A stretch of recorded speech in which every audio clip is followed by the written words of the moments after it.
Don't plug the 220 volts into the 12 volt plug on diagram A-3 unless it's on Monday, Wednesday, or Fridays between the hours of 9 and 11:30 when the hospitals are open. Hey guys, welcome back. Jim Boat here. I wanted to give you a quick update on exactly where I am at this point. The light is at the end of the tunnels and I'm almost there. Right now I just have to do the electrical. Electrical's turning out to be a little bit more complicated than I was expecting. The motor is pretty well complete. The drive line is hooked up. The electrical will need to be a little bit cleaned up. I'll need to zip ties and figure out how the motor is going to turn, but that's pretty well done. Look at this congregation of cables. Wow. The 12 volt system, right now I have a battery sitting out here. I don't think I want to use a 12 volt battery. I want to use what's called a buck converter. But I don't know, I might have to pick up a lithium battery just to get it going. But here's the 12 volt system. It goes up through here and I'm gonna have to do something with that. You're gonna say, what is all this stuff? This is the 48 volt system for the house. I'm gonna explain that later, but I obviously have to clean this up and fix this so it doesn't fall off going into the water. All right, let's move on up. You've seen the box before. This is, I have a Bimini top up here, which is really nice in Arizona to keep the sun off of it. Everything is done here. The batteries are secure. What I have to do here is these batteries have to be hooked in series to get 144 volts to run that outboard motor. That's a problem for charging, and this is kind of where I've had to run into. Fortunately, these batteries have two different poles. They have a power output, and I'll explain more of this later, out, and a charging input. What I've had to do is I have to put fuses for each battery because each battery has its own 48 volt input. It's a little bit confusing, but this is hooked up in series, so I can't just charge it at one time.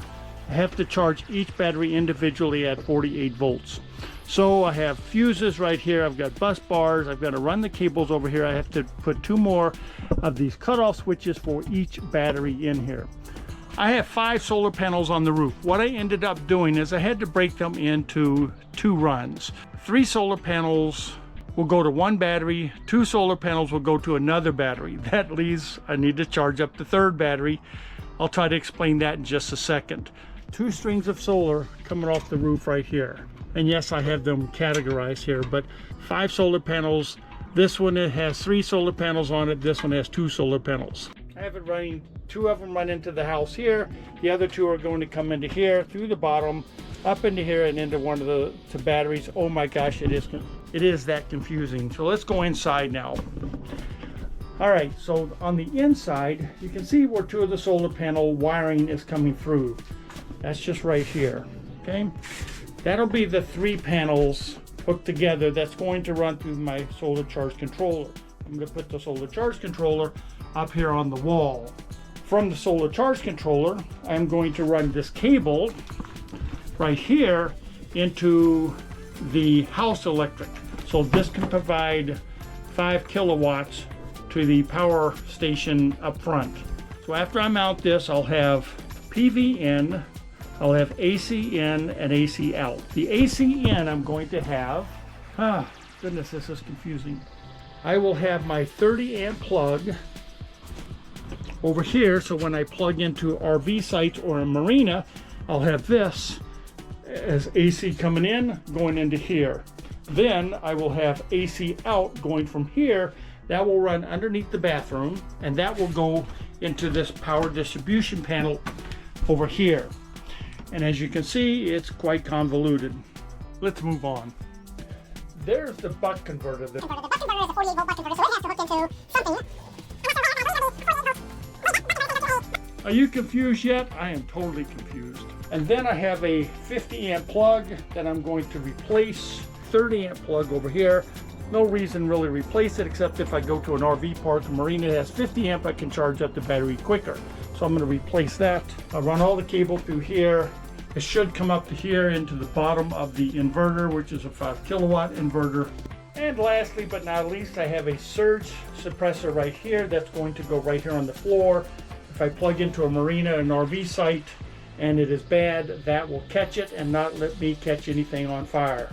or blow any breakers or anything like that. Those things are really a must.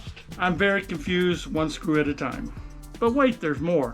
I still have to figure out what to do with the power trim of the outboard motor. What? All of that cable I have to hook up somewhere to a 12-volt system so I can tilt up the motor, because there is no manual tilt on this motor. Can you imagine if I forget to hook that up and I get to the lake and there's nowhere to lower the outboard motor into the water? That would really suck. Anyway, well, I think I'm getting closer. It's just really doing the wiring. It's not like I can just pop out an electrician and have them set this up. They'll look at those batteries, start scratching their heads, and probably run off screaming. Anyway, we're going forward. I love you guys. We'll get this boat in the water. I'll talk to you in the next video.